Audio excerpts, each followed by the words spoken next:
with a pretty convincing 8-2 win. Rough start to the season. The series continues tonight at Petco with the Tigers. And issues in the madness. The Fighting Illini have done it. They have knocked off the Cougars on their own home turf here in Houston. And the Sweet 16 rolls on later tonight. Who moves to the Sweet 16?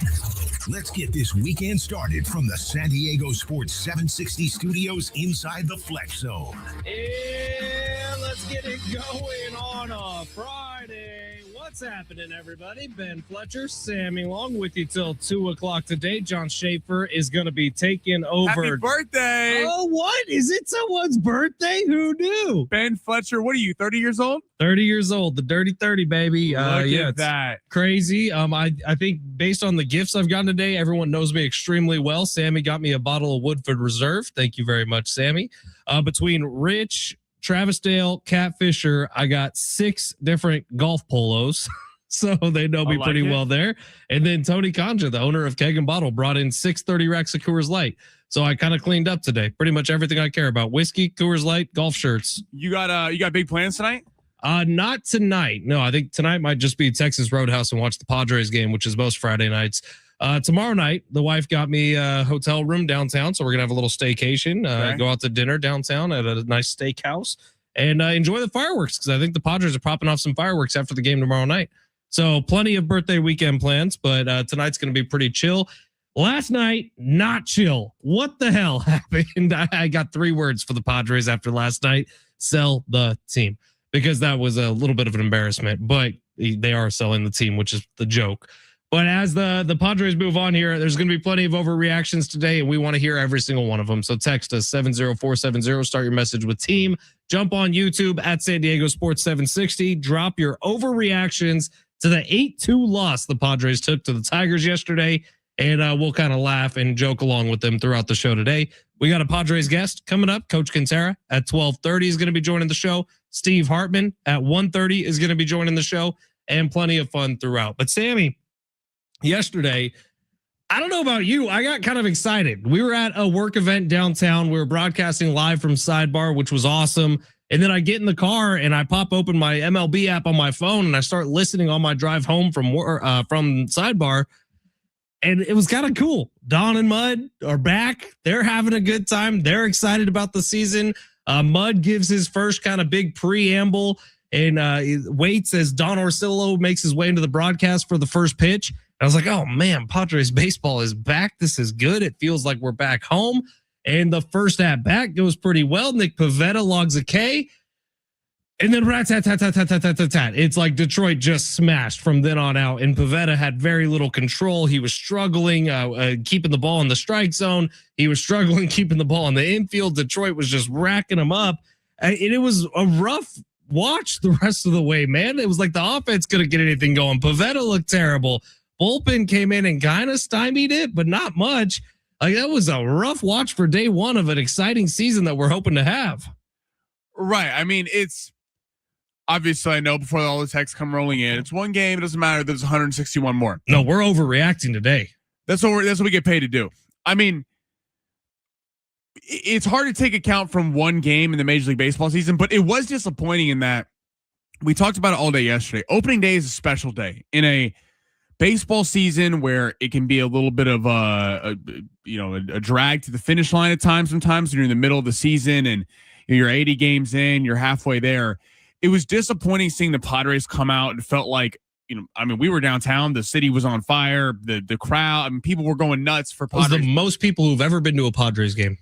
Right. People were stoked for the game, and it just felt like they came out flat. And Pivetta obviously got rocked in the game early. I get you're going up against Skubal, and he's one of the best pitchers, if not the best pitcher in baseball. But it was a little pathetic how the bat, like, I'm not as worried about Pivetta. Was that concerning? Yes, because of all the starting pitching woes and lack of depth we talked about for months. Yes. But at the end of the day, I think Nick Pivetta gets it back together.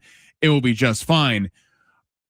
It's a little disappointing that we have Jackson Merrill going 0-for-4 and guys like that, when I thought, because the WBC, so I know Merrill didn't play in that, but Tatis, Machado, Bogarts, it would be a little.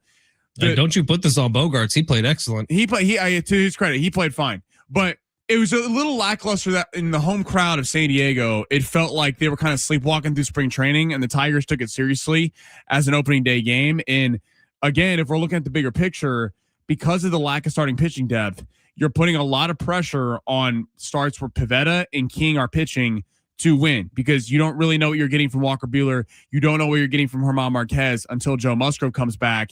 And until that happens, again, you put a lot of pressure on your top two pitchers to get wins, and unfortunately, Nick Pivetta did not get that last night. If we're talking positives, I thought Bradley Rodriguez out of the pen looked very good for the Padres. Obviously, that's going to be a name they're going to be relying on. David Morgan, a guy you've had kind of tabs on, Sammy, looked pretty good out of the pen. Wandy Peralta, it did a solid work. Now, the game was already over by the point all these guys got in. But if we're grabbing at something here, Xander Bogaerts with a couple of hits and hitting the ball hard looked pretty good. Negatives, runners in scoring position were a problem yesterday, 0 for 6. And in fact, in the first inning, Padres kind of had a shot to keep it close. Like, I know it was 4-0 almost immediately, but you get runners on first and third with less than 2 outs and don't do anything with it. It's a problem. And that was a problem for them all of last year. So if we're overreacting to anything, I think the offense is a good place to go. I do think it's fine to overreact a little bit to Nick Pivetta. I really do. Because last year was a diamond in the rough of his career. It really was. Like, that last year was bar none the best season of his life. He popped, and that was great. And I think it may be unfair of us all to just put the expectation that he'd be the same guy in year 2 with the Padres. Well, and change. If we remember, despite the fact that the Padres were obviously looking for starting pitching help because they signed Buehler, Marquez, and were in on Merrill Kelly, they were talking about trading him. Do you remember that a couple months ago? And everyone, I remember us coming on being like, what? Like, you don't have a lot of depth to begin with, and you're going to trade the one guy that was available all last season and was your best pitcher. That kind of tells you the Padres also thought it was a little bit of a pop season. A little bit of a pop season. So again, we're reading into a lot of stuff. I, though, tonight am much more like, I always have my eye on tonight for the game, because Framber Valdez is going for the Tigers. And I know people are going to go, the Padres were never in on Framber Valdez because of the money. Well, if you had been in on Framber Valdez and hadn't just signed a bunch of scrap heaps that everyone has kind of discarded, hopefully Walker Buehler, Marquez, one of them pop. But if you had a beast like Framber Valdez that you would just went out and got one free agent and spent a bunch of money on, I mean, he's lined up for the Tigers tonight. And you're talking about going up against Michael King. Valdez was the hottest pitcher on the market, and the Padres were never really in on his services. If the Padres bats don't come alive tonight, I think it's just disappointing in the sense of they could have went out and spent some money and actually got a solidified fourth starter that you would have felt great about, or second starter in Valdez's case, you would have felt good about throwing out there every week. And you're going to be seeing him lining up for the Tigers tonight, which is a little bit of a gut punch. Go ahead, text us 70470. Start your message with team if you hated the lineup that Craig Stammen put forward yesterday with no Castellanos. I didn't get that either. Castellanos hit a homer off of Skubal last year, and it would have made more sense with the left-handed pitcher on the mound instead of Gavin Sheets. But maybe it was Gavin Sheets was such a hero last year. You wanted to give him the opening day start this year. I get it. I do. And it's not just about winning games in baseball. It's not the NFL, but it sure feels like it should be, because they all count, man. I've never really understood that thinking. But if you had problems with the lineup, if you had problems with the way the offense looked, problems with Pivetta, or you were really hopeful leaving last night that the only way up from here is up, text us 70470. Start your message with team. You can comment on YouTube at San Diego Sports 760 as well. Drop a subscription there. Let's get to the big three here of hour number 1. We got about 5 minutes. Let's rip through them. Sammy, smash. Your lunch break is here. Ready to go back to the office and knock the socks off your friends? I mean, coworkers. It's time for the top stories of the day. The big three. All right, Sammy, where are we going? Well, the Nebraska Cornhuskers last night, oh my God, pulled one of the all-time blunders. So if you didn't watch the game, they were up, had a pretty good lead on Iowa early. Iowa cut the deficit to 3 at half. Nebraska could not score the final 5 minutes of the game. But the worst blunder of it all was with about 30 seconds left. It was 57 seconds left on the clock. 57 seconds left. Iowa up 3, and Hoiberg and the Huskers only had 4 players on the court, and they threw the ball in, got an easy deuce, basically spelled the end for Nebraska. Should Hoiberg be fired today for a blunder like that in the Sweet 16? All right, so 2 things can be true at the same time. Nebraska had a magical run, magical season. This was the furthest they've ever gotten in March Madness. This is a football school that's basketball team kind of grabbed the hearts of the country for a little bit. So that is a absolute round of applause for Nebraska. Also true at the same time, that is the worst mistake in a March Madness game since Chris Webber called the timeout in 1993. And I don't even think I'm exaggerating that whatsoever. You had 30 or 57 seconds left on the clock. You were down by 3, absolutely still in this game. We've seen much, much crazier things happen in March Madness. That's why they call it March Madness. The fact that there's 4 people on the court coming off of a dead ball is the most inexcusable thing I've seen in a long time. Like Chris Webber calling the timeout when you didn't have any timeouts left. You could all understand making that mistake, right? Like you could understand being in a big moment, getting your hands on the ball, turning and immediately calling the timeout. I could almost put myself in that scenario and understand that could happen. It's inexcusable, yes, but you could see it happening. 4 people on the court, absolutely inexcusable. It is one of the worst blunders I've ever seen in sports. I couldn't believe it, Sammy. I don't think I've ever seen it before, actually. Now that I think about it, I think that's a first for me. It is bad. Now, Nebraska, Hoiberg, they got their first win ever as a program in March Madness, so he won't be fired. They went to the Sweet 16. They beat a good Vanderbilt team. And Hoiberg was a good player back in the day in the NBA, been a good coach in the NBA, and now with the Cornhuskers. But, I mean, a horrible blunder. I don't know how that doesn't – if this is any other program besides Nebraska, because Nebraska is so starved for anything from their basketball program, they're not going to disrupt the apple cart. But if he was at Kentucky, if he was at somewhere else, I mean, he would be fired on the spot. That was a horrible, atrocious blunder. I don't know how you have 4 players on the floor with 57 seconds left to go in the game. Disappointing for the Cornhuskers. Thought that they were going to win that one. Your mom was a Cornhusker, wasn't she? Yeah. Was Mama Long dropping some F-bombs last night? She was very, very upset. We were watching. She don't cuss much, but I would imagine if something... She got a few F-bombs in her. 4 people on the court, that'd be enough. Let's head to the UFC. Israel Adesanya back in the octagon tomorrow night in UFC Seattle, taking on Joe Pyfer.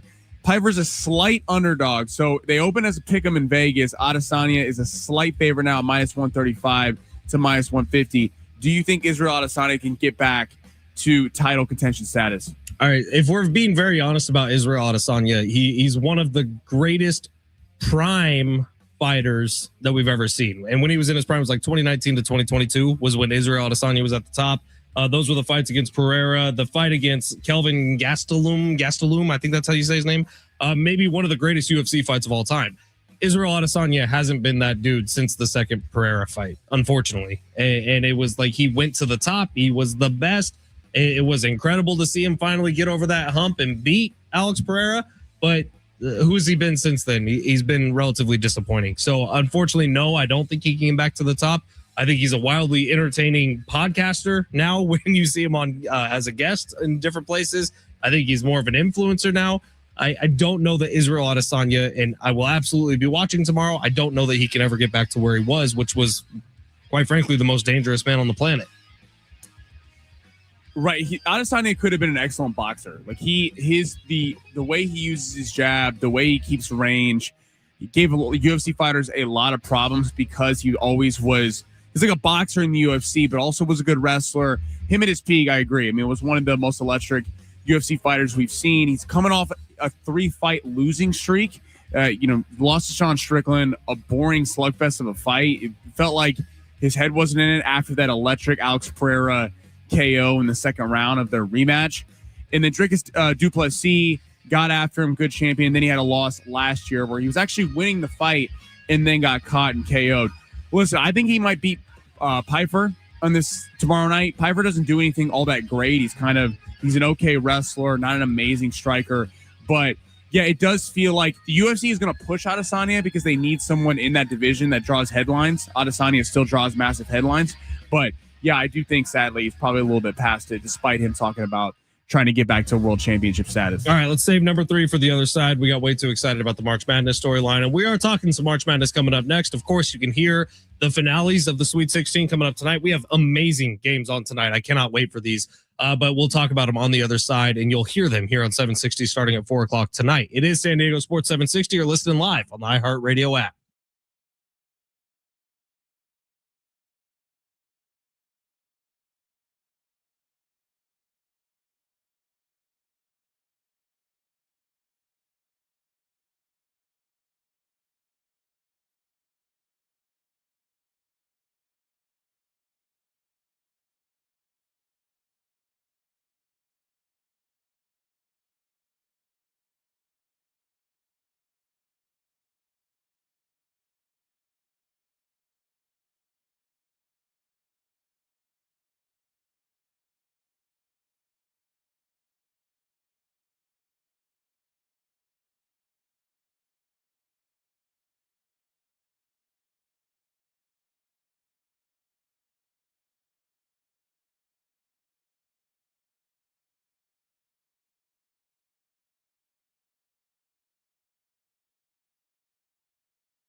San Diego Sports 760 on a Friday. Ben Fletcher, Sammy Long with you till 2 o'clock. If it's your first time joining the show, welcome in. We'd love to have you. Jump on YouTube at San Diego Sports 760. Of course, the free iHeartRadio app is the best way to listen to the show. Our buddy Casey on YouTube says, I know crushing these 30 racks from this morning will be on the birthday agenda this weekend. Fletch.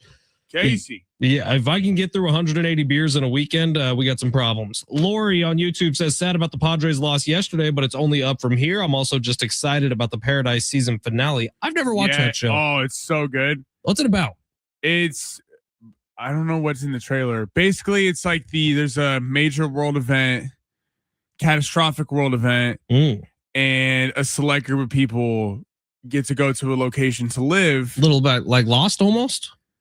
Little bit. It's fantastic. Lori, yes, I'm halfway through the second season. I've been binge watching it this week, actually. Our buddy Rich on YouTube says, happy birthday, Fletch, the big 3-0. Thank you, Rich. Rich actually stopped by our broadcast yesterday. Yeah. It gave me 2 massive beer steins, which can probably hold 2 or 3 of those. Rich the man. Text line 949 happy dirty 30 Fletch. 949 also says, I may be wearing Dodger blue, but we'll be rooting for the redheaded stepbrother to do good this year. Season is better when the Padres are good.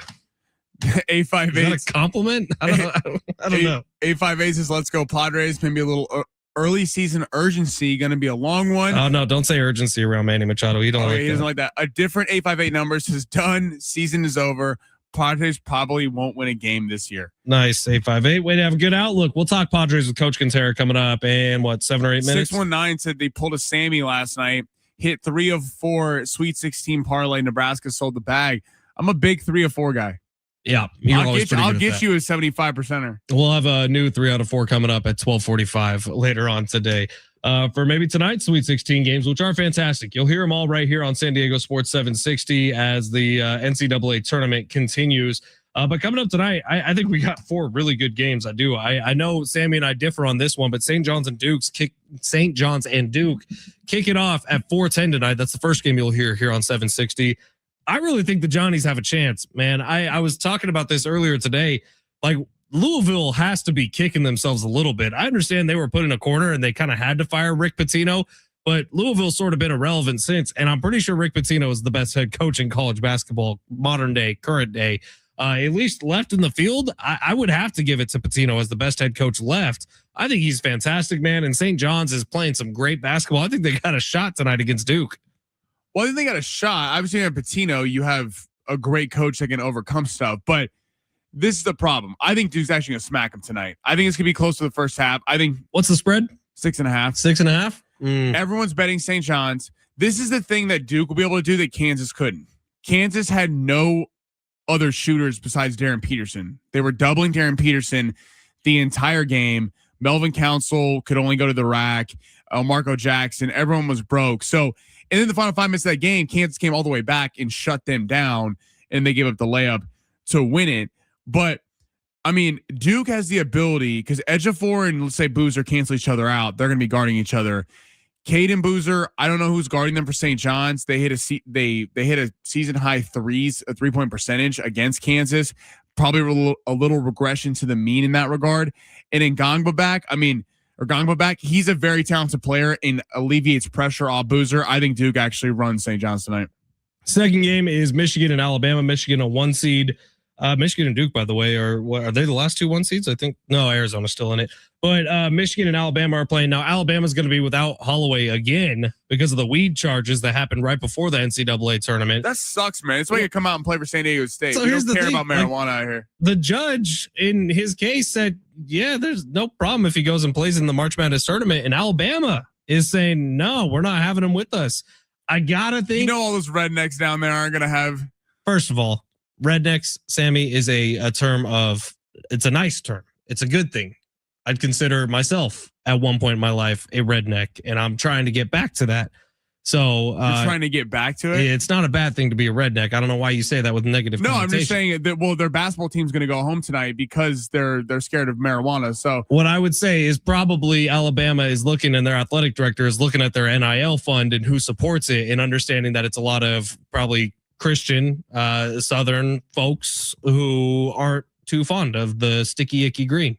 Well, again, their basketball team's going to go home tonight, so they can talk about that for the entire offseason. Probably. Now, Dan Hurley, everyone's favorite college basketball coach, is going to be taking on Tom Izzo. What a freaking matchup of head coaches, man. I love him or hate him. I kind of love Tom Izzo. I can't stand Dan Hurley. They are two fantastic coaches going up against each other tonight with UConn and Michigan State. And then Tennessee and Iowa State, I think, is the most intriguing matchup of the night. I don't know what the spread is. Is it close?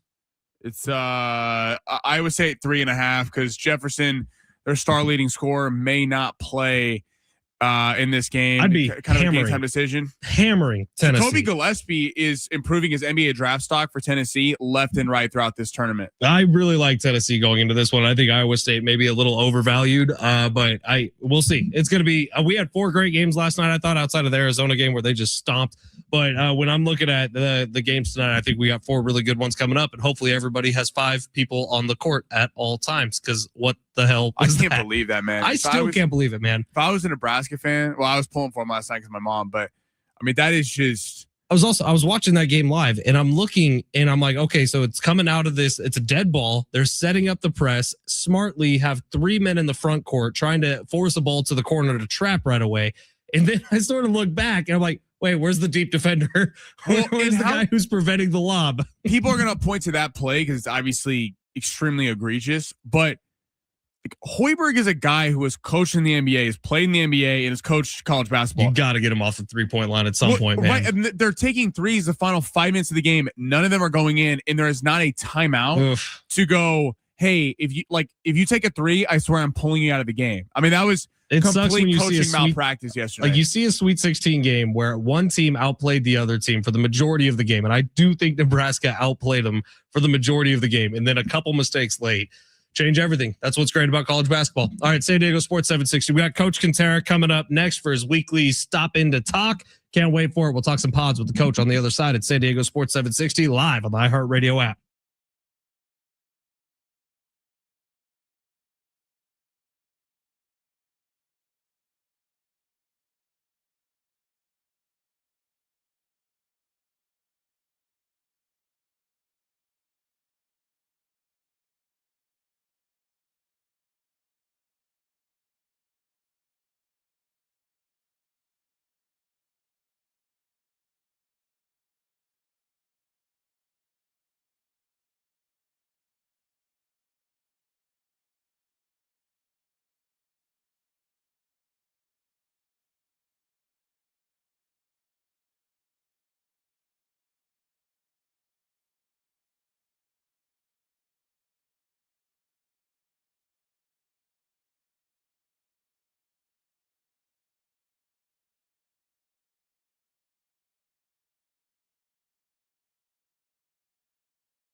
This sport is sponsored by Town and Country Resort. We got the Pods coming off a tough loss last night, 8-2 on opening day. They'll be taking on the Tigers once again. Framber Valdez be making his debut for Detroit, and Michael King will be going for the Pods. We have March Madness coverage beginning at 4:00. Got 4 big games today. We got St. John's and Duke and Michigan State and UConn. Lakers also back tonight, taking on the Brooklyn Nets at 7:30. Lakers are currently 15.5-point favorites. And breaking news actually right now, per Adam Schefter, Tiger Woods was involved in a rollover crash in Florida, per the Martin County Sheriff's Office. Hopefully praying he's all good. Remember spring break 09? Exactly. Let's not do that again. Good decisions can happen on spring break, and this one starts at Town and Country Resort, rated number 11, SoCal Resorts by Condé Nast. Traveler book now at towncountry.com.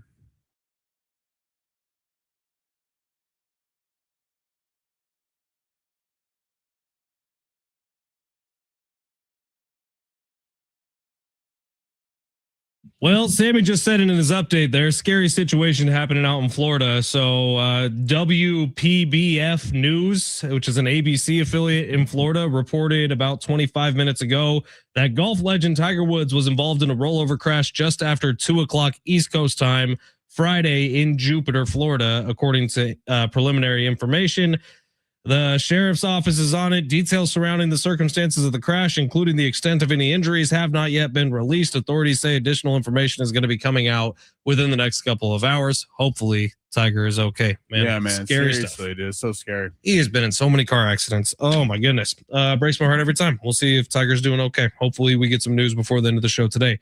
With that, we bring on the legend himself, Coach Kentera, joining us for his weekly chat with the crew. Coach, how are you today? I'm doing well, and definitely praying for Tiger Woods and anybody else that may have been in that car with him or involved in that down in Florida. I just saw that a few minutes ago. It came down, and kind of holding my breath on what we may or may not hear. So hopefully we'll hear something here pretty quick. Same here, Coach. Same here. Man, it feels like this happens a little too often with Tiger Woods, but hopefully everything comes out and he's okay. And anybody else, like you mentioned. Well, Coach, yesterday did not get off to a great start for the San Diego Padres. Now, we can have fun and overreact all we want about how the offense left 6 runners in scoring position again, about how Tariq Skubal just ripped through like a hot knife through butter after the first inning, and about how Nick Pivetta really struggled. But what was your takeaways from the game yesterday for the Pods? My takeaways, first of all, congratulations to all the Padre fans. They set a new Petco Park record with the attendance yesterday. The fans did their part. There's no question about it. Hats off to the Padres. Great pregame, great honor for our buddy Randy Jones. Marie and Stacy and Jamie were down there. They were part of throwing out the first pitch to Trevor Hoffman, so a job well done. They had the Randy Jones patches on their uniforms that they'll have the entire year. And, what's kind of interesting is Tariq Skubal did what Tariq Skubal does. My takeaways on yesterday, a couple of things. Number one, Nick Pivetta has not pitched well. He didn't pitch well in spring training. He got banged around in spring training, gave up a 380 average. We can talk about spring training, but that obviously showed up yesterday. He wasn't sharp in any way, shape, or form. Offensively, I didn't expect him to do a whole lot yesterday against Skubal. You never know the first game, but Jackson Merrill was awful. He struck out 3 times last time looking. He wasn't even close to Skubal yesterday. And I think a lot of people are kind of wondering why was Gavin Sheets in the starting lineup yesterday opposed to maybe a Ty France or Nick Castellanos down at first base. Well, I think more than anything else, Gavin Sheets is going to be your first baseman against most guys. And, off of what he did a year ago, I think he kind of earned that opportunity along with Nick Pivetta. I mean, Pivetta didn't have his good stuff yesterday. Hopefully he figures it out. But, off of what Nick did a year ago, I think he certainly deserved that first start. And I think Gavin Sheets, deserved it on what he did a year ago. But now, Tony Gwynn opening day tonight. This is the day Tony always looked forward to. This is when the real baseball fans show up, is that second game of the year.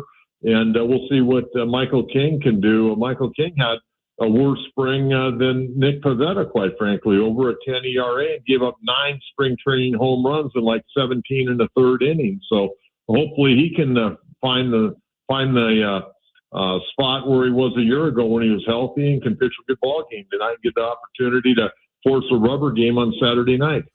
Coach, you mentioned Jackson Merrill, 3 strikeouts yesterday, over 4. I don't want to overreact to one game. Obviously, you could have a great weekend here. Everyone's back excited about Jackson Merrill.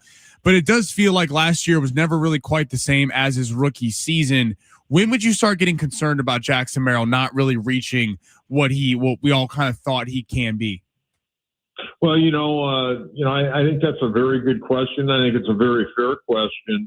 He had an incredible rookie year. Nobody ever saw that coming, considering he'd played like 46 games of Double-A baseball, and he came up and did a great job and made the All-Star team. And then last year, he ended up, I think, with, if I'm not mistaken, off the top of my head, 16 home runs. But, Sammy, he was in and out of the lineup last year. He had the hamstring, and then he slid into second base, gave himself a concussion doing that. He ended up having an ankle late in the year. He was never really completely healthy. I think even coming out of spring training, and the league also adjusts, and he's a young player. He's going to have to adjust. And, I'm not going to, be all upset about yesterday. I mean, heck, yesterday they faced the best pitcher right now currently in the world, probably. And, they got one unearned run off him in 6 innings. And, we'll see what they do against Framber Valdez tonight, who's no easy guy either. Now, I will tell you this. Valdez got a good ERA lifetime against the Padres. He got 4 starts against the Padres when he was with Houston. He's never beaten the Padres, and he's pitched like 23 innings. He's got a 3.4 or so ERA, and he'll be a tough customer tonight. But I'm not going to worry about Jackson Merrill as long as he stays healthy. He's a smart guy. He loves the game of baseball. He's got great passion. He's been around some good people, and I think he's one of these guys that. He's a baseball sponge. I mean, he wants to get better. He's not a guy that's resting on his laurels. So I'm not really concerned. I just thought he looked really bad. Struble had him all twisted up yesterday. Oh, yeah. Honestly, it didn't make a whole lot of sense to me that Jackson Merrill was batting 4th yesterday. Like, why wouldn't you set the lineup a little better for righty-lefty matchups? I didn't really. I think that's fair. But, where were you going to hit him yesterday? You going to hit him down in the lineup? Probably not. He's normally – in the top 5 or 6, but that's where they chose it yesterday. And, I think once they decided to, play Gavin Sheets, you probably wanted to, put him down there and then put a right-hander in between them like they did with Laureano, I think it was. Yeah. All right, Coach. And Coach Kentera joining us today on San Diego Sports 760. At what point are we allowed to get kind of excited about Xander Bogaerts? He hit the ball hard yesterday. I think 4 balls. He hit over 100 miles an hour. He was hitting the ball hard in spring. But he hit the ball in spring. And to me, it looks like his bat has gotten a little bit quicker. It also looks like he's in a little bit better shape. To me, it looks like he's lost a little bit of weight. I don't know if that's the Padre uniform or I'm hoping he lost a little bit of weight. But his bat looked a lot quicker. And like I said, he hit 4 balls yesterday, over 100 miles an hour. He was 2 for 4. He's a good player. I think the problem I have, and, I heard somebody say yesterday, he's always judged by his salary. Well, you know what? I don't judge ball players by their salary. I judge them by what they've done to get that salary. And, I've always been a big defender, Fletch, of Xander Bogaerts. I mean, this was the Peter Seidler guy more than it was an A.J. Preller guy. He really wanted Bogaerts for whatever reason. I don't know, because at that point in time, they really didn't need a shortstop, but they felt they wanted to move Fernando, and so they went and got Bogaerts. And this was more Peter than A.J., I think, from what I've been told over the years. And Bogaerts is a great guy. He's one of the really good guys in baseball. And so I've always pulled for him, but with that being said, I always compare him more to his numbers in Boston than what his salary is here in San Diego. And I don't know if he'll ever reach those numbers again here in San Diego, to be honest with you. Coach, Walker Buehler had a rough kind of last spring training start for the Padres. Yeah. How concerned are you about Walker Buehler getting that 4th, starting nod, or do you think that maybe he could, kind of get out of this funk? Sam, boy, you guys are on top of your game today. You're asking some fantastic questions. As far as Walker Buehler, he's trying to, go kind of from a four-seam guy to more of a sinker slider guy, I think, a little bit. At this point in time of his career, I think he's trying to, make some adjustments. As long as he's healthy, I think he will be fine. I think when he goes out there and tries to overpower guys, he gets himself in a little bit of trouble. But, anytime you're looking at a guy that had kind of an up and down year, I mean, he was not great with Boston, but he was very good in the 3 opportunities he was given with Philadelphia at the end of the year, pitched really, really well. And he's healthy, and that's the main thing. And, I might as well, talk about German Marquez as well. I think the last 2 starts he made, the last start he made was probably one of the best that the Padre pitching staff had all spring. A lot of strikeouts. I think he had 17 strikeouts in his 2 final starts over there in Arizona. So I'm kind of anxious to see him pitch as well. But, I got to throw this out there. And I don't know if you guys have been talking about this or not, but there was a rumor late last week. A guy that's out there who I'd love to see the Padres sign, Lucas Giolito, a right-hander who was 10-4 a year ago with Boston, and a 3.41 ERA. He's one of those guys that pitched with Max Fried and Jack Flaherty up there at Harvard Westlake that produces a lot of great ball players. And he's still out there on the free agent market. And I don't know if the money that Yu Darvish is not accepting this year has already been used maybe for Michael King, but I think the Padres ought to seriously look into Lucas Giolito. Maybe they can get him for a fair price, because I know what's going to happen. Somebody's going to go down on another ball club, and they're going to come in and they're going to sweep him up and give him a nice contract, at least a 1-year contract. So why not the Padres? They could use another starter. Yeah, I wonder how that would work with what the latest reports are. By the end of April, there should be new ownership group in San Diego. I wonder how that would work with the current ownership group spending money right before selling the team, if that'd be a problem. Well, they said they want to win a world championship. Let's keep spending a little money here. I'd say so too. All right, Coach, we got to run. We got long shots coming up on the other side. Thank you for your time today, and thank you for your time every single week. We always appreciate you. All righty, gentlemen. Good job today. Thanks. Coach Kentera joining us, as he will throughout the rest of the Padres season. At least once a week, we'll get Coach on to get his thoughts on what's going down out at the ballpark. Always good to chat with him. We're keeping an eye on this Tiger Woods thing. There is a picture out now. It don't look great, but in the picture, I only see one car, and it's up on its side. As soon as we get more information, we'll let you know. But man, Tiger Woods in a car accident earlier today in Florida. Happened around 2:00 Florida time. So what is that our time? Like 11 o'clock. And then there's supposed to be new updates coming out within a couple of hours. So we will see what's going on with Tiger Woods. But there is a picture online now at WSVN.com is where I saw it. So you can go check it out if you would like to. It's San Diego Sports 760. You're listening live on the iHeartRadio app. Sammy's long shots are coming up next.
San Diego Sports 760. Try to rip through some of these texts here. 70470. Start your message with team if you ever want to jump in.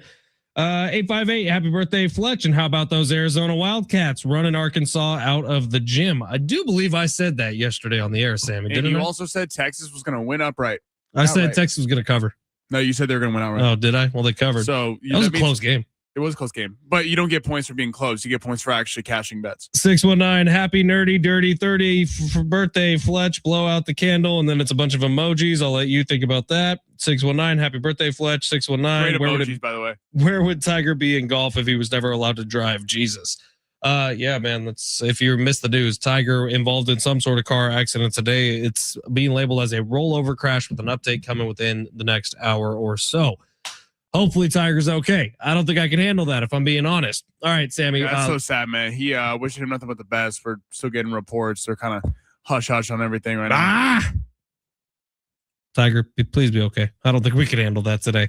Sammy, if you would please, let's make everybody some money here in San Diego and of course the world, because we have listeners all the way out in Tegucigalpa. Go ahead, smash it. You looking for some luck? Want to win big? Gotta play big. You are so money and you don't even know it. Time to take a chance Pay that man his money. with long shots. All right, Texas came like really close though. Yeah, I know they came close, but do you give me credit for 3 for 4s? No. No, exactly. So do we give you credit for picking a loser by 2? No. That was a wild final couple of minutes too. All right. We got big so much to get to in this long shot. There is a lot. Like it's actually a little overwhelming for me right now. All right, we're gonna UFC's happening this weekend. You got March Madness continuing this weekend. We are hitting 4 sports. Baseball. We're hitting no, we're not hitting baseball. Oh, okay. College, we have plenty all summer to bet on baseball. College basketball. We're hitting the NBA. We're hitting boxing. And we're hitting the UFC. All right, we're gonna start with the NBA. Atlanta and Boston tonight.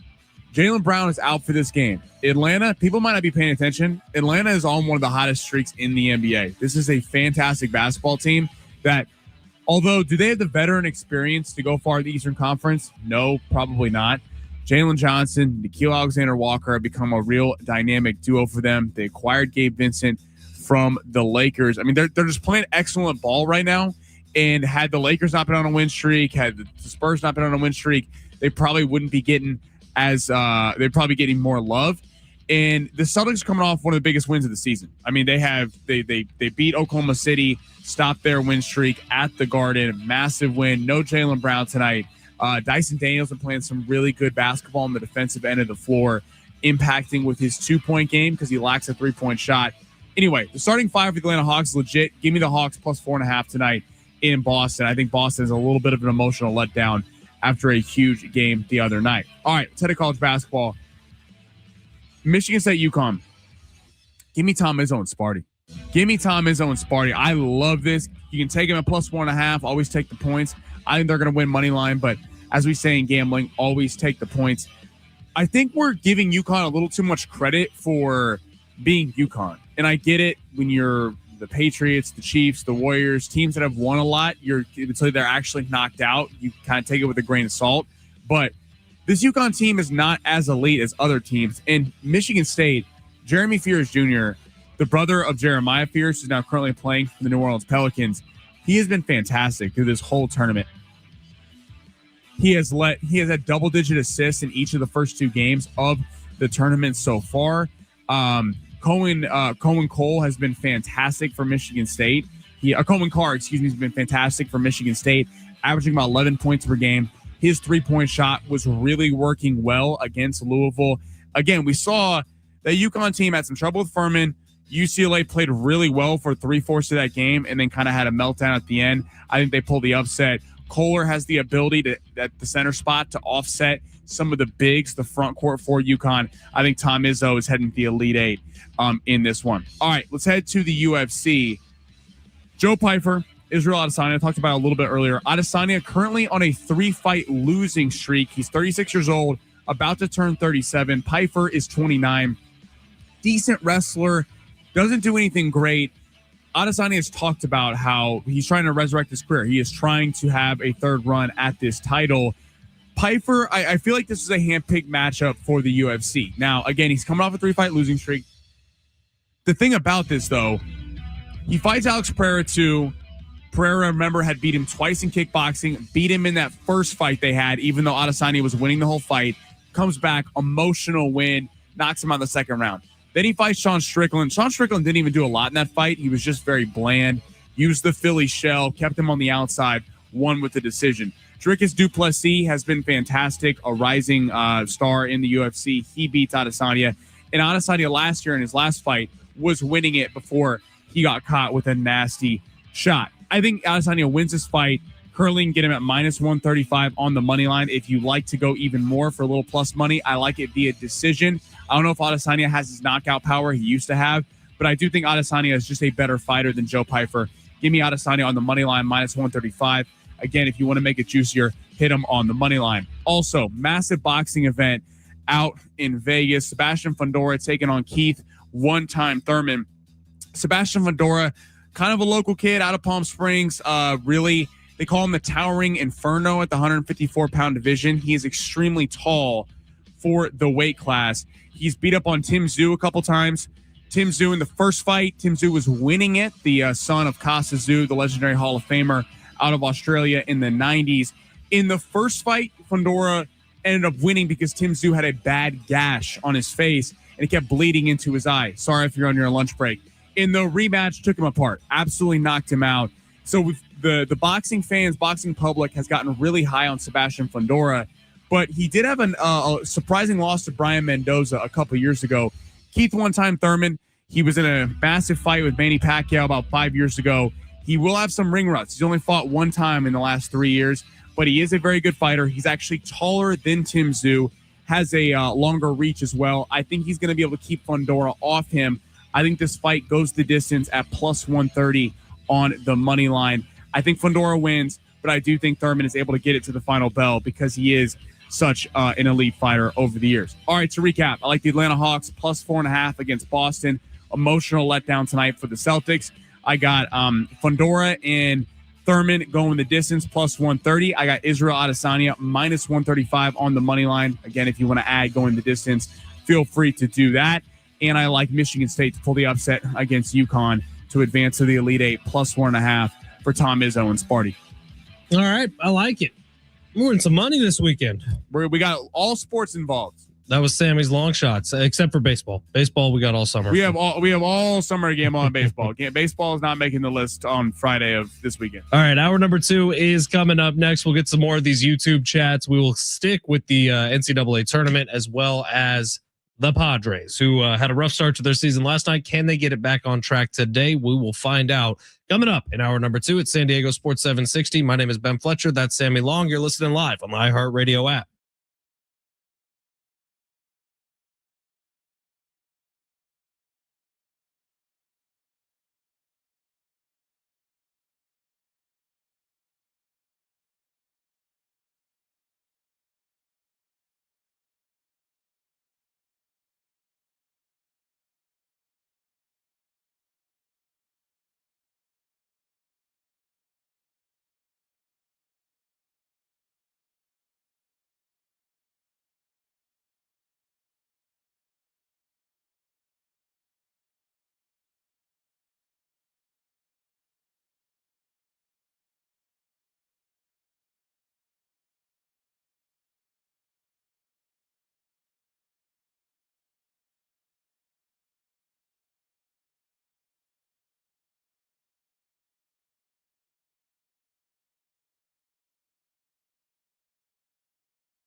This sport is sponsored by Mitsubishi Electric. Padres back tonight, 6:40, taking on the Tigers in Game 2. Framber Valdez will be on the mound. Michael King will be getting the ball for the Padres. Breaking news per Joe Tipton, former San Diego State guard Miles Byrd told on 3, the Mountain West Defensive Player of the Year plans to enter the transfer portal. Byrd averaged 10 points per game this season, about 5 rebounds a game, and 2 steals per game. In the Lake Show, we're back tonight, taking on the Brooklyn Nets at 7:30. Lakers massive favorites in that game at minus 15.5. And sadly, Tiger Woods has been involved in a rollover car crash in Jupiter, Florida. Details are still emerging as of 30 minutes ago. Hopefully he is okay. When California heats up, Mitsubishi Electric delivers powerful, energy-efficient cooling for your whole home. Create your ideal comfort zone year-round. Connect with a Diamond contractor at MitsubishiComfort.com for rebates and special financing. MitsubishiComfort.com.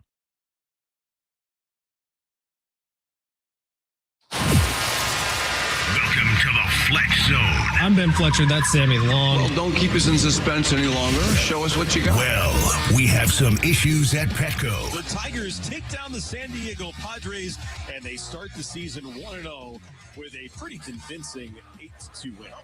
Rough start to the season. The series continues tonight at Petco with the Tigers. And issues in the madness. The Fighting Illini have done it. They have knocked off the Cougars on their own home turf here in Houston. And the Sweet 16 rolls on later tonight. Who moves to the Sweet 16? Let's get this weekend started from the San Diego Sports 760 studios inside the Fletch Zone. It's hour number 2 here on San Diego Sports 760. Ben Fletcher, Sammy Long with you till 2 o'clock. John Schaefer is going to be taking over then just until 4 o'clock when the NCAA tournament will continue here on San Diego Sports 760, your home for March Madness in San Diego. It'll get started off with Duke tonight. I think it's going to be a great game. Duke and St. John's, man. Rick Pitino coaching the Johnnies. Probably, St. John's would you say is the highest achieving team left in the field now after Texas has gotten their exit, maybe Iowa, but St. John's, when it comes to coaching job this year, Rick Pitino's probably done the best job of everyone left in the field. Like Cinderella-esque run? No, I mean like Rick Pitino probably doing more with less than any other coach left in the field. I think that's fair. Now, they got a little experience in the tournament last year, got beaten in the round of 32, I believe. Could make an argument for Rick Barnes, Tennessee. We'll see what happens tonight with that game. But I think Rick Barnes, Tennessee was kind of overlooked and played a really tough SEC schedule. But yeah, Rick Pitino it's cool seeing Rick Pitino back, in the national picture, because was a juggernaut at Louisville, then went to Iona, had them in the tournament, and now back with a big time program. And it is odd, like St. John's, it's been so long since they've been good and relevant, and it's probably better for college basketball that they are back in the picture. I know our guy Darren Smith is rooting hard. He's losing his mind. Loves St. John's. Loves him some Johnnies. Isn't it weird, by the way, that because what part of New York is St. John's in? I'm not sure. It's odd though that New York for college football, I was thinking about this the other day, college football and college basketball don't have a juggernaut. I mean, you have 2 NFL teams, you have 2 not baseball like either teams. of them have been juggernauts either. And really the basketball teams, but it's until odd the Knicks had a little bit of a resurgence. When's the last time the basketball teams have been great? I mean, it's odd that one of the biggest city in America doesn't have a big time football program. Like Rutgers is the best college out of New York? St. John's? St. John's is in Queens. Okay. It's kind of surprising that they don't have better programs. I would agree with you. It's the same San Francisco's never had a great basketball program. They've had, I guess that's odd too. Bay Area in general has Cal Berkeley, it has Stanford, which at different times have been great college football programs, but not really currently. But San Francisco's never had a good basketball team. San Francisco's such a sports town, just like New York, that it's it's kind of odd. I was thinking about that the other day. It is odd. Well, Sammy, you said it in your update. We could talk for a second on this. I do want to get back to the Padres, but Mark Ziegler has an article out in the San Diego Union Tribune that Miles Byrd is going to get his degree from San Diego State, but a lot like Lamont Butler is entering the transfer portal. Miles Byrd went to social media today right at noon and said, it wasn't an easy decision, but I'm excited for what's ahead and the opportunity to keep chasing my goals. So this is very Lamont Butler. Like, if you remember that, Lamont Butler had a hard time making the decision, but ultimately he got his degree from San Diego State, went and played his 5th year with Kentucky. I would assume Miles Bird's doing something very similar, and you really can't blame him, can you? I mean, it's 4 years at a program. That is the deal when you sign up, and then he's got his 5th year. He's going to, I would assume, go to one of the schools that's still left. Probably Miles Bird will end up making a boatload of NIL money and head off to a more powerful conference. He deserves all the praise he gets. For sure. Great Aztec. As an Aztec, and hung with the team when he probably could have bailed a couple years ago and stayed. Could have went to the NBA last year, decided to come back. He deserves, an all-time Aztec, in my opinion, in terms of just a guy who played. He was on that national championship team. Yeah, and a guy who just did it right and was always, I always appreciated Miles Bird. Always spoke whether they lost, whether they won. I thought that was kind of always cool of him. And just a guy whose role changed over the years in terms of 2 years ago was more of a prolific scorer, and then took a little bit of a backseat this year to let Reese Dixon Waters and Magoon Quath and guys kind of be the star scorers. But Bird will be a great get for wherever college he ends up going to. I really enjoyed watching the years of Miles Bird at San Diego State, and I wish him nothing but the best. Now, this was kind of why they went to the transfer portal last year and got Latrell Davis. And Latrell Davis signed with San Diego State with the understanding that if Miles Bird went to the NBA a year ago, Latrell Davis would be on the team. If Miles Bird didn't, he would most likely redshirt. And Dutch talks about that, has talked about it before. So Latrell Davis is kind of the plug and play option. And I think Dutch also has a quote out there as early as last week that said, had Latrell Davis been playing all year for San Diego State, they would probably be in the NCAA tournament. Latrell Davis, incredible scorer, and is the plug and play replacement for Miles Bird. So they probably knew this was coming at San Diego State. I think the thought was probably that Miles Bird would be heading to the NBA at the end of this year. But I think with injury and a couple other things, that's probably not how it's going to play out. So Miles Bird probably going to go make a couple $1 million somewhere. And congratulations to him on that. All right, it's San Diego Sports 760. We'll get back to the pods in a bit. We'll have Steve Hartman coming on at 1:30. But right now it's time for the big three of hour number 2, where Sammy Long rips through the top stories in the world of sports, and we react and have fun and laugh and ha-ha. Sammy, go ahead, smash. Your lunch break is here. Ready to go back to the office and knock the socks off your friends? Coworkers. It's time for the top stories of the day. The Big Three. Very funny 619. He says, happy birthday, Fletch. Reminder that the Hawks run the NFC West, and you are now 4 years away from how old I was when I got sober. Enjoy it. Ha, ha, ha, ha, ha, from Quacked. Shout out to Quacked. Congratulations on 4 years, by the way. 760, Joe Pfeiffer going to lay and pray to a 49-48 game, but I could see Izzy by decision. That's for the fight coming up tomorrow night with Israel Adesanya. 619 says, prayers to Tiger Woods. Maybe he should hire a professional driver. Man, is this 4 incidents with Tiger Woods and cars? I think we're at 4. Yeah, man. We're still getting details, but it's nothing new has come out yet, but hopefully he's okay. Yeah. Sheesh. Where do you want to go, Sammy? All right, let's head to the NBA. NBA presents 3 comprehensive anti-tanking proposals, which are going to be voted on in May. So there's 3 different ones. Again, all the nitty-gritty of them, but essentially what it's going to be is in the first proposal, sources told Shams Charania, 18 teams, the bottom 10 that missed the play-in tournament, and the 8 that will qualify for it all will be a part of the NBA draft lottery. There's different proposals in it, but essentially they all have the same thing of that. As of now, only the teams that missed the play-in tournament are qualified for the NBA draft lottery. Now it sounds like if you lose in the play-in tournament or if you win the play-in tournament, you will be included in the lottery. And there's another proposal that if you lose in the first round of the NBA playoffs, you are included in the NBA draft lottery to counteract tanking. So the thought behind this is that the more teams who are in the lottery, the less benefit tanking actually is for you. Because whether you're at the very, very bottom or just midway in the league, you still have not an equal shot, but a shot to get the number 1 overall pick. And if what you won't see is Dallas 2 years ago, where with Luka and Kyrie, they could have made the playoffs, but knew they weren't winning a championship. So they purposely rested guys to try to get to the 11th spot so they would be able to be in the lottery.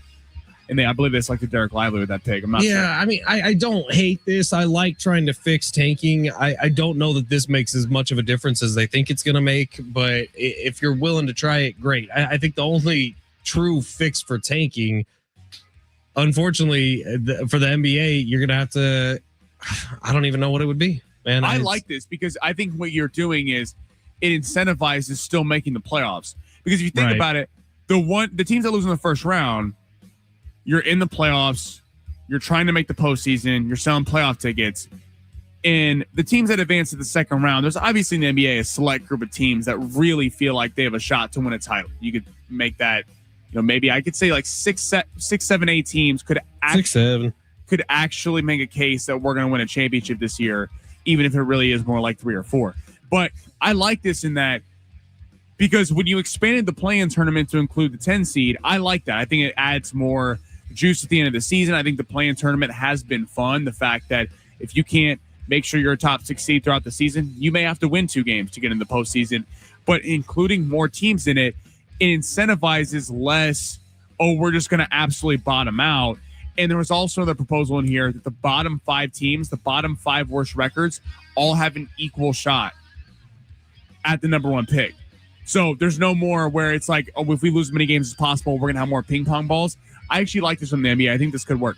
That works better to me than just including more teams in the lottery, making sure that the bottom 5 all have the same odds. Well, the teams that are bad now are going to hate this because it's going to include more of the middle of the pack of the NBA who are trying to win. And you can't just tank and if you're the Kings or the Wizards and try to get a top pick. Yeah. What's next? We mentioned this yesterday. Let's get back to it. Tom Brady says he checked with the NFL about returning to the league, told CNBC. He said that they, quote, weren't thrilled about it or weren't into it. Are you surprised the NFL wasn't in for a Tom Brady return? No, because I think the NFL is still working on getting Aaron Rodgers out. The new era is here, man, and we're fine with it. The new era in the NFL is pretty great. Like Patrick Mahomes, Joe Burrow, Lamar Jackson, Josh Allen, Jalen Hurts, whoever else you want to include in the top quarterbacks of today are the new era. It is the new Drew Brees, Tom Brady, Aaron Rodgers, Ben Roethlisberger, Phillip Rivers. That was great.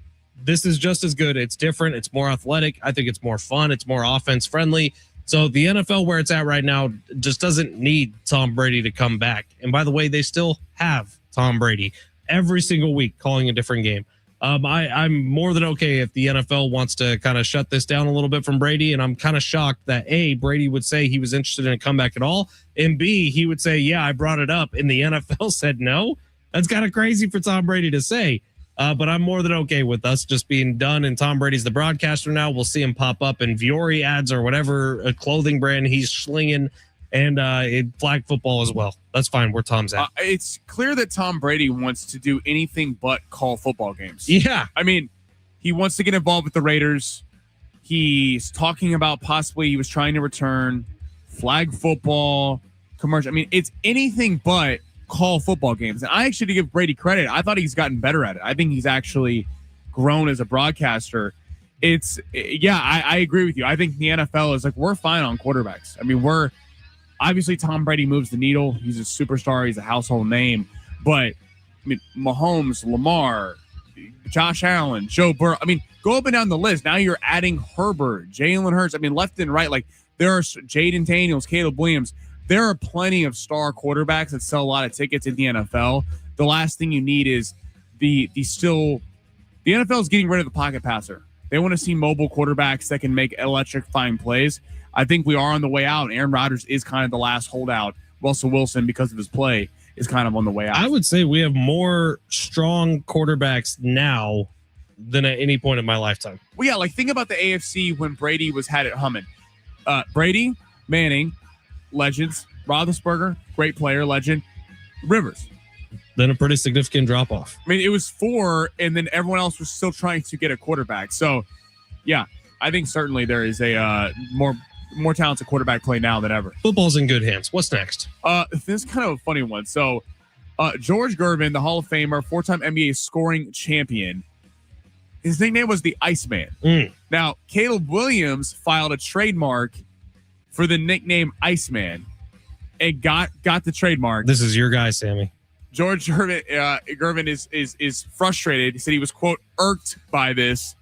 Do you have a problem with current players taking old nicknames? Because I do. Why do we need to trademark nicknames, Caleb Williams? Is it really that big of a deal? Why does he want to be called the Iceman? Does anyone actually call Caleb Williams the Iceman? Is that a thing? I've never heard that he's the Iceman. Is that a thing? Like, I thought Iceman was from Top Gun, if I'm being completely honest. What are we doing, Caleb?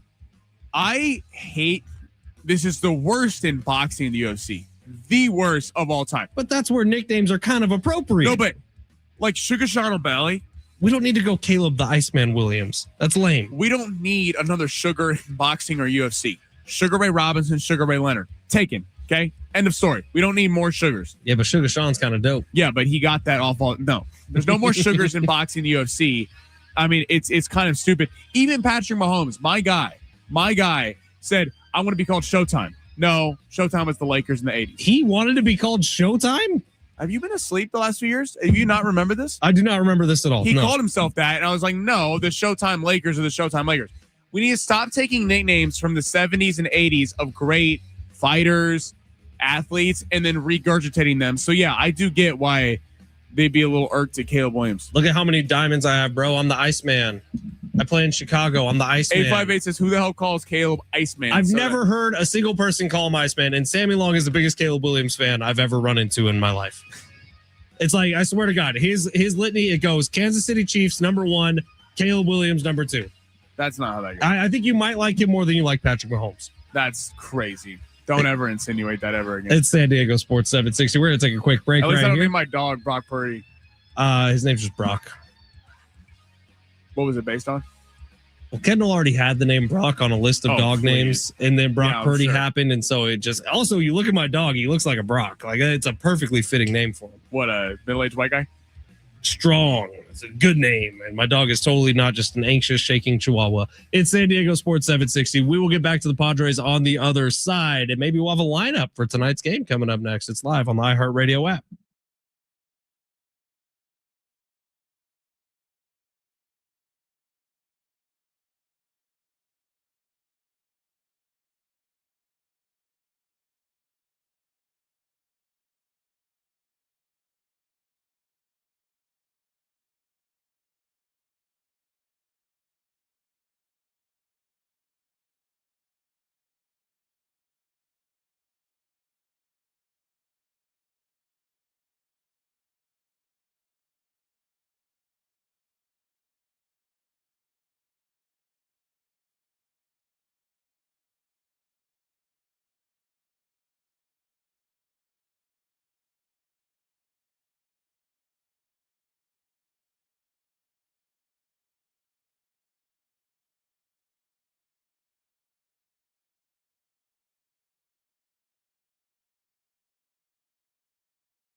San Diego Sports 760, Ben Fletcher, Sammy Long. I've done some digging. Have you looked at Caleb Williams' Twitter's account? Not recently, no. His picture at the top of his Twitter account says Superman. Superman. In his little thing, it says Caleb Superman Williams, Hakuna Matata, da Bears. See, also you gave me Superman. That was Dwight Howard, or that was Shaq. How's he trying to be Iceman? Or we're not Shaq. There's Dwight Howard. How's he trying to be? And Cam Newton did the Superman pose. Yeah, everyone has the same ones. We don't need nicknames for athletes. We really don't. Boxing, UFC, sure, fine, deal with it.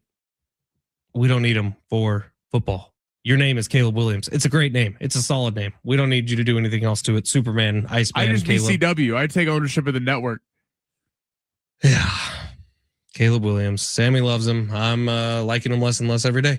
All right, it's San Diego Sports 760. I would too if I was in the NFC. Let's talk some Padres. Last night was rough. Yesterday was rough.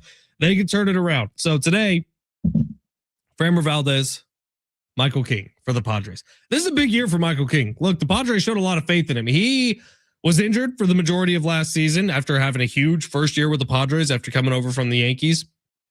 We didn't get to see nearly enough of Michael King last year. But this year, it's a big year for him because he just signed a contract with the Padres. He's here for the next few years, man. This is someone they're kind of hitching their wagon to. We talked about the fact that this offseason, it sounded like there was times where the Padres were about ready to trade Nick Pivetta. Opposite with Michael King, he actually got a surprise contract from the Padres this offseason. So clearly they think a lot of Michael King, and he's been good for them when he's not injured. So can Michael King come out and steady the ship? Is he the guy who should have been the ace for the Padres this year coming out opening day? All that is still to be found out, but it's Michael King, it's Framber Valdez, two of the more notable pitchers to sign with a team this last offseason. Well, and considering what happened yesterday, I'm not saying Nick Pivetta can't get back to what he was. But there's going to be some comparing going on today. There'll be some comparing, but also because of the lack of depth. I mean, we've been talking about it for a long time now. How important Michael King and Nick Pivetta's play, and Randy Vasquez, I guess, but there's a tier down with Randy Vasquez until Joe Musgrove gets back. Maybe there's a tier down. I think he could hopefully not. He could outdo what happened yesterday. But Michael King and Nick Pivetta's stuff has better stuff than Randy Vasquez. Randy Vasquez, there's a cap to how far he can be. Hopefully he's great, but he is a ground ball pitcher. He gives up a lot of runners on. That's not someone you look to for the playoffs that you feel comfortable throwing out there. Michael King has a lot of pressure on him, and then he was injured a lot last year. Didn't get a lot of blame because of how bad Yu Darvish and Dylan Cease was. Those were kind of public enemy number one. And even though King was up and down, had some really good starts, had some not so great starts, wasn't always getting crushed, but he's got a lot of pressure because God forbid Nick Pivetta regresses. Again, only one game, but if he regresses and if Joe Musgrove's out for a minute, Michael King has to be the one guy that the Padres throw out there on a weekly basis and go, you're getting a win when he's on the mound. I'm going to respectfully disagree with you on Randy Vasquez. I don't think there's a cap on him at all. He's 27 years old. Last year was his first time really being a starting pitcher. I think we might see a pop this year from Randy Vasquez. I'd love to see it, man. I think he can be as good as he wants to be. And I think his stuff is comparable with top end starting pitching with the Padres right now, frankly, because top end starting pitching for the Padres ain't that good. So we'll see how it goes. But is that tonight. a case of him not being good, or do you think Randy Vasquez can be an elite starting pitcher in the league? I think he can be elite. I think he can be this year for the Padres. For the Padres. Right. Because it's a low bar to hit. They're going to need him to be. But I think Randy Vasquez has every opportunity to be an excellent starting pitcher in the league, not just with the Padres. All right, Steve Hartman is coming up next. We'll get his thoughts on March Madness and everything else. I wonder what he thinks about Caleb Williams' nickname. I think our text line has blown up about Caleb Williams' nickname, by the way. I don't know if you've seen it. We'll get to some of those a lot of people before the end of the show, but everyone is kind of doing the same eye roll that Sammy and I are doing. Steve Hartman coming up next, San Diego Sports 760 live on the iHeartRadio app.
The sport is sponsored by the Positive Coaching Alliance. Per John Rothstein, Miles Burr has entered the transfer portal from San Diego State. 4-year Aztec, averaged 10 points per game this season. Tigers, Padres tonight, live at Petco at 6:40. Framber Valdez on the mound for the Tigers. Michael King will be going for the Pods. In the Lake Show, we're taking on the Nets tonight. Lakers currently a 15.5-point favorite in that one. That game gets going at 7:30. If you have questions about youth or high school sports, Positive Coaching Alliance can help. PCA builds better athletes and better people through sports. Info at positivecoach.org.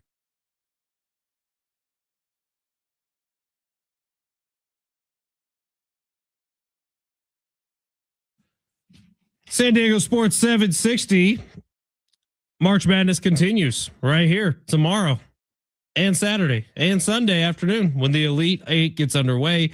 Tomorrow it'll begin at 3:00. Sunday final games will begin at 11 a.m. Hear all the action right here on your home for March Madness in San Diego Sports 760. We do have some positive news, it looks like, on the Tiger Woods car crash. Martin County Fire Rescue reports no injuries to anyone involved in the crash. If you missed it, Tiger Woods was involved in a rollover crash. It is now being talked about as if it was a 2-car accident. Tiger Woods' car did roll over.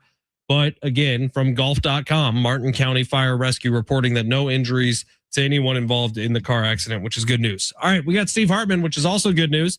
He's on for his Friday appointment. Hi, Steve. How are you?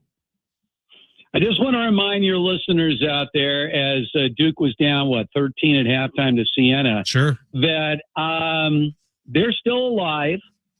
And my Duke over Michigan championship game in my bracket is still alive. Of course, I also had Houston and Arkansas in the Final Four.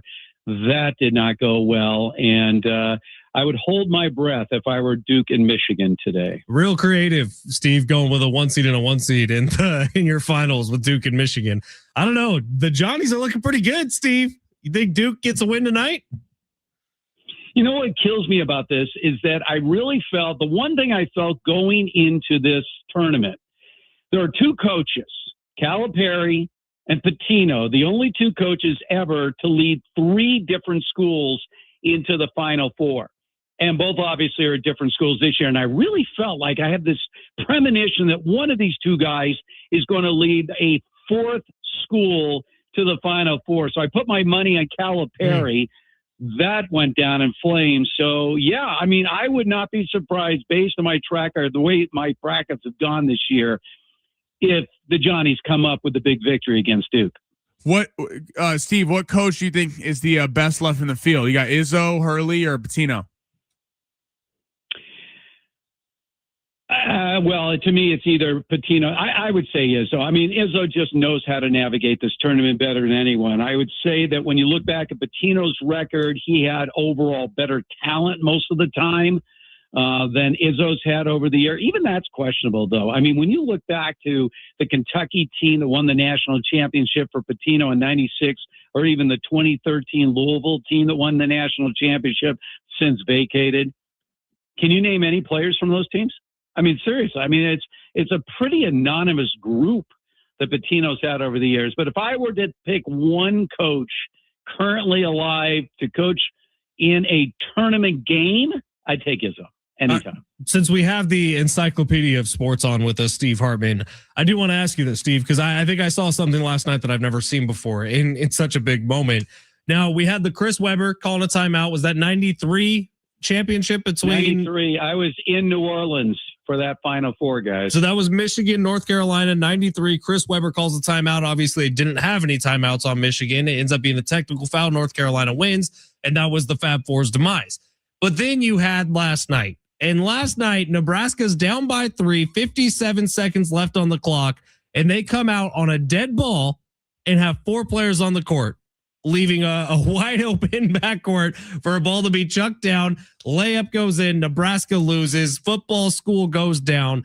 That was the only time I've seen something like that happen in a March Madness game. Steve, can you remember a blunder that big?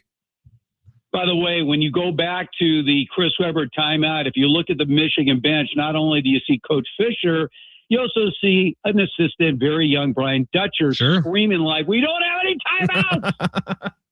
So Dutch was right there on that bench for that Michigan team looking at Weber like, what are you doing?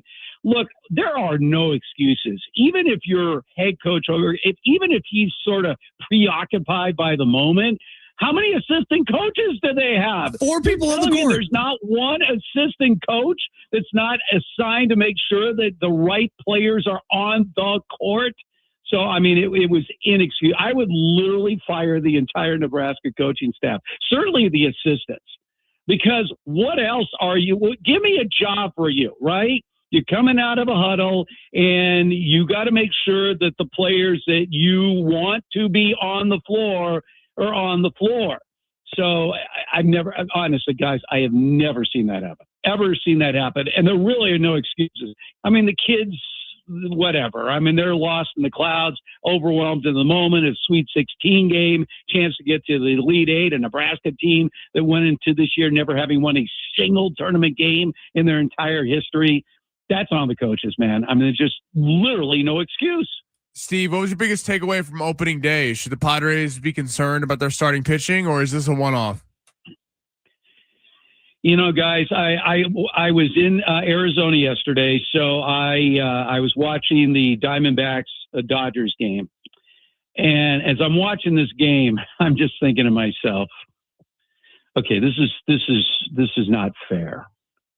I mean, you throw Kyle Tucker into that lineup right now. You know, early on, obviously Perdomo got a home run off of Yamamoto. After that, he settled in. And then all of a sudden, guys came out of the pen that were not good last year, like Trinan and, well, you know, the back end lefty who was a disaster last year. Tanner Scott. They look good. Yeah, I mean, it's one of those things where, again, the only thing that can beat the Dodgers is the Dodgers. And I mean a rash of injuries. So, look, 162 games, it's an endless season. You know, it's hard to really get focused on baseball early on because obviously we have March Madness going on right now. We got the Masters. I'm keeping my fingers crossed that Tiger can still at least make an appearance at the Masters this year. And then we settle into the NBA, NHL playoffs.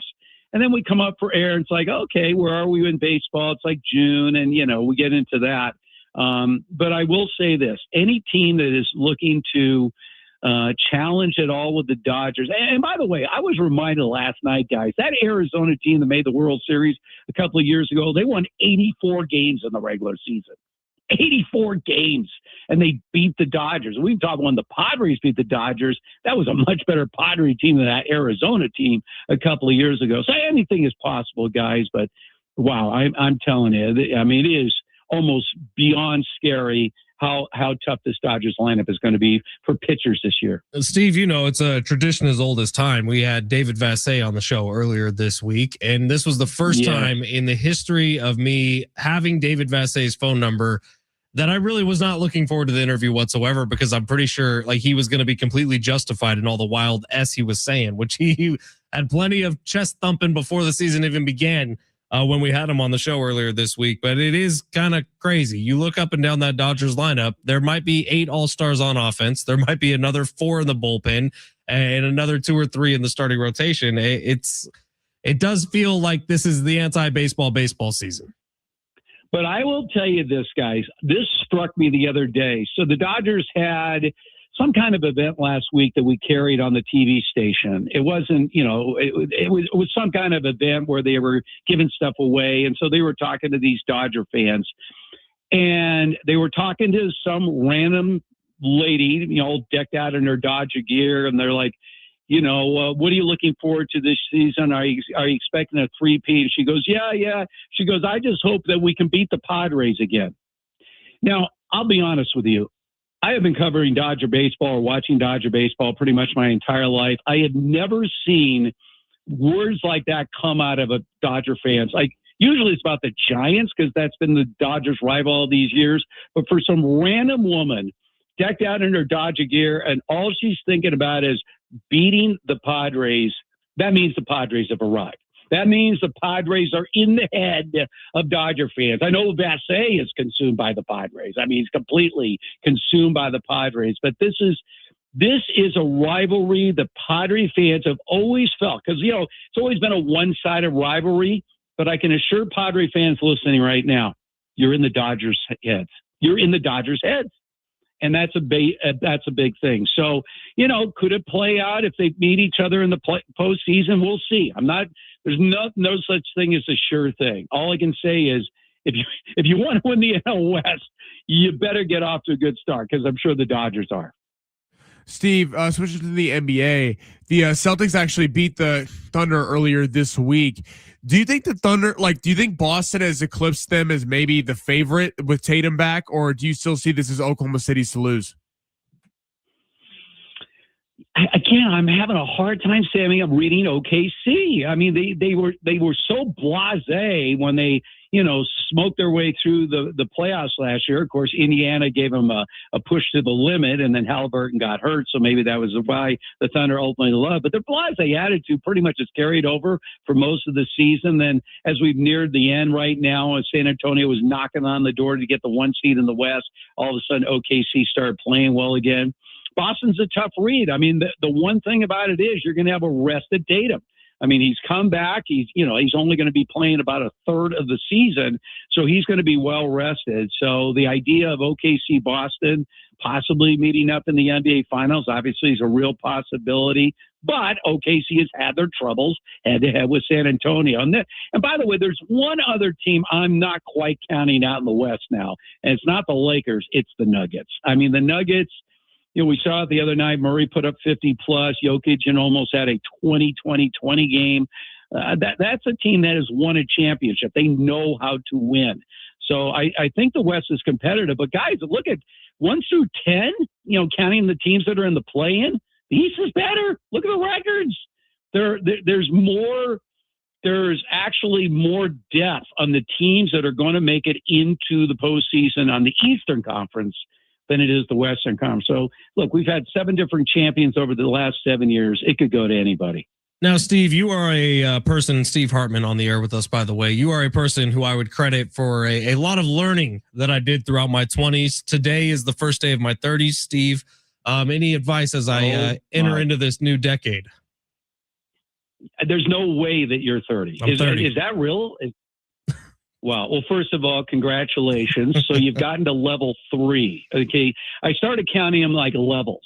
Okay. So you get your 40s, your 50s, 60s. I got 70 coming around the corner. So I get to different levels. Here's what I'll say about your 30s.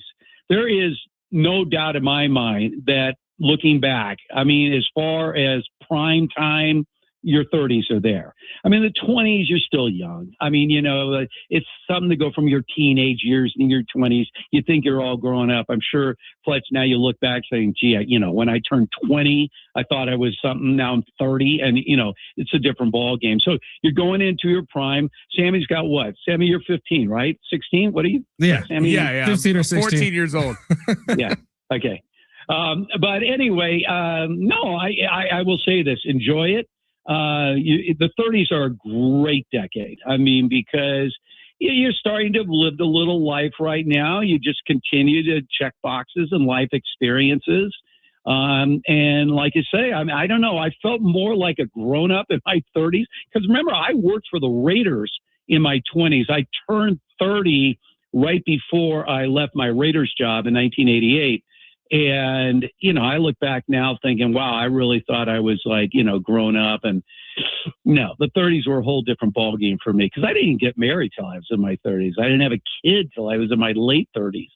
So, I was taking my time. But Fletch, congratulations, man. So how's Kendall celebrating this? Is she feeling okay about being married to a 30-something? Well, she beat me to it, Steve. She was a couple months ago. She turned 30. She actually got us a hotel room tomorrow night downtown. We're going to have a nice little steakhouse night, not unlike the one that you, me, and Kendall went on all those years ago. Nice. We're looking forward to a nice little weekend. But Steve, well, that sounds good. Well, how does she feel about turning 30? She didn't love it. I'll be honest. It was a couple of weeks of panic from Kendall, and now she's doing okay with it. But we got our puppy dog, and we're doing all good. You always said dog is the way to try out before Absolutely. You have kids. We still haven't had kids, so we're still working it out with the dog. Well, you're still young. My sister didn't have a kid till she was 32 years old. Now she's a grandma of 3. So yeah, there's plenty of time for the kids. Plenty of time. So, I would start settling in there and start saying, well, okay, if we're going to have kids, that's a big if. It's a lot of responsibility. But if we are going to have kids, having them in your 30s, I think is the perfect decade to do that, which means, Sammy, you're a little bit away right now. Although I hear Sammy's tinkering with women in their 30s. I mean, Sammy's across the board, apparently, in the women that he is seeing these days. That's too young for Sammy, Steve. Sammy's shooting for the 40s. We like them all, Steve. Atta baby. All right, Steve, we're way over time. We got to get out of here. Thank you. All right, love you guys. Love you too. It's San Diego Sports 760. You're listening live on the iHeartRadio app.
What a week. Man, there's been a lot that's gone down this week, Sammy Long.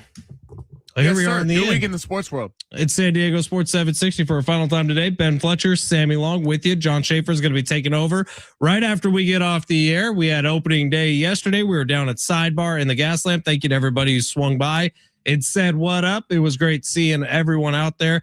Padres game, not so great. They lost 8-2. Tariq Skubal dominated the Padres lineup. 6 runners left in scoring position. A lot of the problems we saw a year ago. We'll see if the Padres can rectify that today.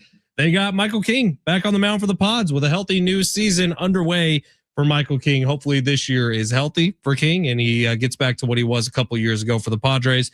But we got 4 March Madness games coming up tonight. So, Sammy, we're going to pick them right now with our final minute of the show against the spread. Are you ready to go for this? Yep. All right. Game number 1 is going to be Duke in St. John's. Duke favored by 6.5 as of last check. Where are you going? Minus 6.5. Easy. I'm going St. John's plus 6.5. I like them a lot. Bama, Michigan. Michigan favored by 9.5. I saw it at 10.5 earlier, so the line's moving closer. Michigan. You're going Michigan 9.5? Yeah. I am too. Yeah. Michigan. Okay, good. Michigan big. Michigan State, UConn favored by 2.5 points. Give me Izzo. We already picked Michigan State on long shots, plus 1.5. I like them. And finally, Tennessee, Iowa State. Iowa State favored by 3.5 points. I'm going Tennessee. I like Tennessee too. I think Rick Barnes keeps it close. Jefferson's game time decision, but I think Tennessee might actually pull the upset tonight in this one. You'll hear all those games coming up here on San Diego Sports 760, starting at 4:00 with Duke and St. John's. John Schaefer standing right outside the door. He's ready to take over. Good week, Sammy. We'll see y'all on Monday. Happy birthday.